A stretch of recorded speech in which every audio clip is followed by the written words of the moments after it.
चलिए क्लास को हम आगे कंटिन्यू करते हैं। तो पिछली क्लास में हमने देखा था कि इम्प्लिसिट फंक्शन क्या होता है और इम्प्लिसिट फंक्शन के क्वेश्चंस हम किस टाइप से सॉल्व करते हैं। तो देखो यहाँ पर हमें एक क्वेश्चन लिखा हुआ है कि क्वेश्चन क्या है हमारे पास, now x square plus 2xy plus y cube equal to 42 given है। क्या गिवन है आपके पास? X square plus 2xy plus y square equal to 42 और आपको d y by d x find out करें। तो सबसे पहले आपको यार आइडेंटिफाई करते आना चाहिए कि गिवन फंक्शन इम्प्लिसिट फंक्शन है कि नहीं है। तो यहाँ पर तो गिवन फंक्शन इम्प्लिसिट फंक्शन है, क्यों? क्योंकि यहाँ पर एक्स और वाई दोनों कहीं ना कहीं एक दूसरे से रिलेशन से कनेक्टेड नजर आ रहे हैं। एक्स और वाई दोनों फंक्शन यहाँ पर एक साथ गिवन है और एक दूसरे से कनेक्टेड भी हैं। क्लियर हो रही ना बात? तो गिवन फंक्शन कैसा हो गया? इम्प्लिसिट फंक्शन हो गया। अब गिवन क्वेश्चन को हमें क्या करना है भैया? डिफ्रेंशिएट करना है। मतलब उसका हमें क्या फाइंड आउट करना है? डेरिवेटिव फाइंड आउट करना है। ठीक है ना? तो चलो, तो क्वेश्चन क्या है हमारे पास? Now x square plus 2xy plus y cube equal to 42। इतनी बात आई थिंक सबको अच्छे से क्लियर हो गई होगी। ठीक है ना? चलिए, अब हमें क्या करना है? फंक्शन को बोथ साइड x के रिस्पेक्ट में क्या करना है? डिफ्रेंशिएट करना है। ठीक है ना?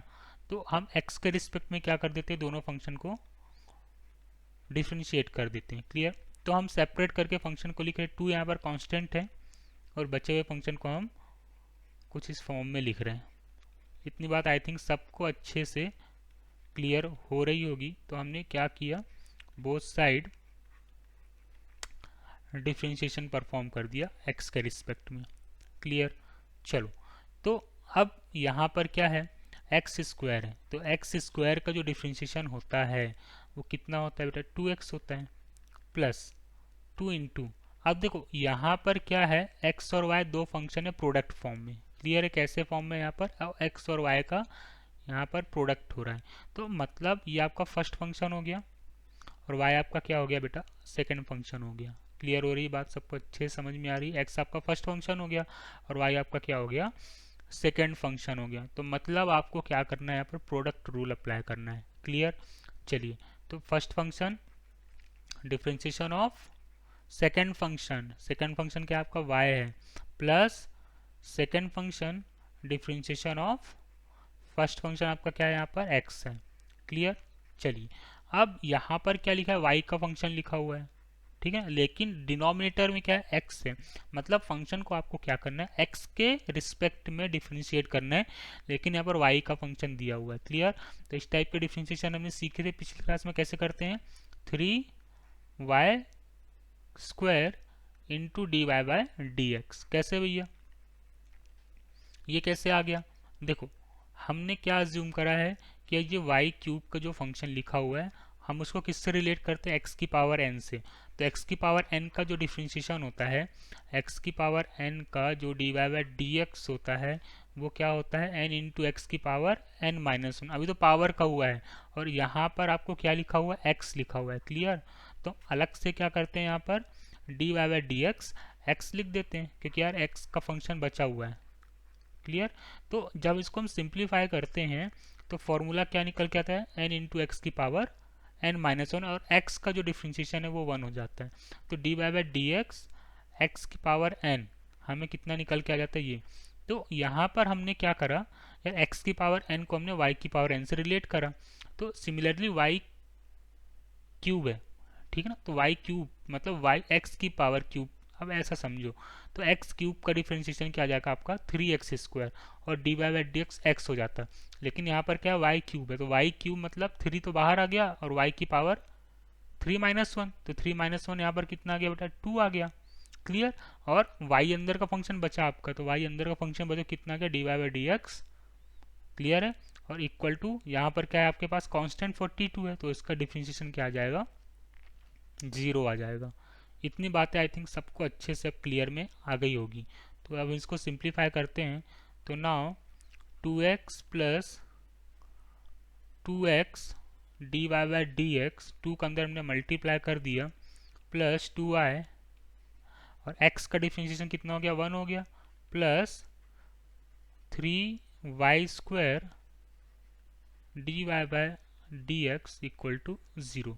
अब हम क्या करते हैं, जो हमारे पास d y by d x और d y by d x का फंक्शन है उनको हम एक साथ लिख लेते हैं।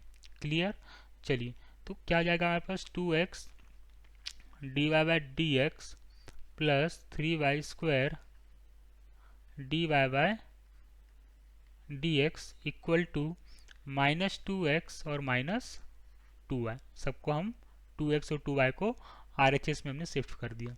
क्लियर, इतनी बातें आई थिंक सबको अच्छे से समझ में आ गई होगी। ठीक है ना, तो हमने यहाँ से क्या करा, d y by d x हमने कॉमन ले लिया, तो अंदर क्या फंक्शन बचा आपके पास, now 2x plus 3y square. Clear, equal to यहाँ से हमने -2 कॉमन ले लिया, तो अंदर क्या बचा, x minus x plus Y.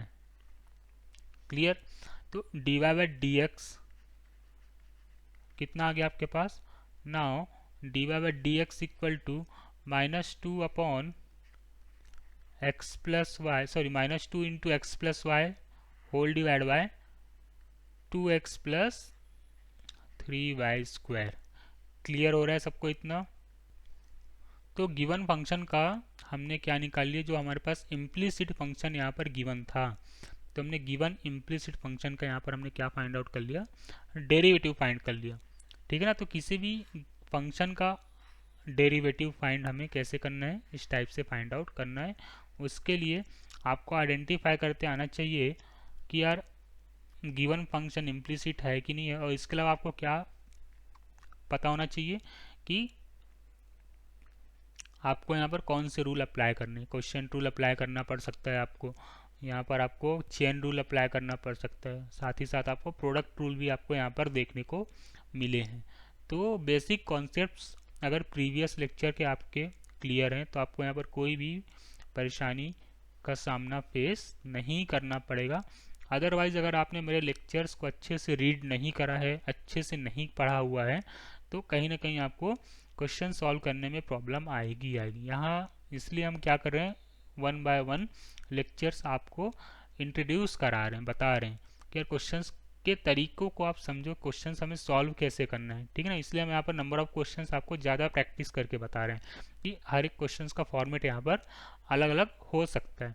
तो बेसिक कॉन्सेप्ट्स अगर आपके अच्छे से क्लियर हैं तो आपको यहाँ पर क्वेश्चंस को अंडरस्टैंडिंग क्लियर हो जाएगी। अगर आपको बेसिक कॉन्सेप्ट्स में दिक्कत आ रही है तो क्वेश्चंस को सॉल्व करने में आपको प्रॉब्लम आएगी ही आएगी। आप डेफिनेटली मुझसे लिखवा के ले लो। तो बेसिकली आपको करना क्या है, पिछले लेक्चर्स आपको अच्छे से रीड करने हैं, उनके कॉन्सेप्ट्स को अच्छे से समझना है, साथ ही साथ आपको 11th की ट्रिग्नोमेट्रिक प्रॉपर्टीज़ भी अच्छे से याद होनी चाहिए। क्लियर, इतनी बातें सबको समझ में आई। चलिए।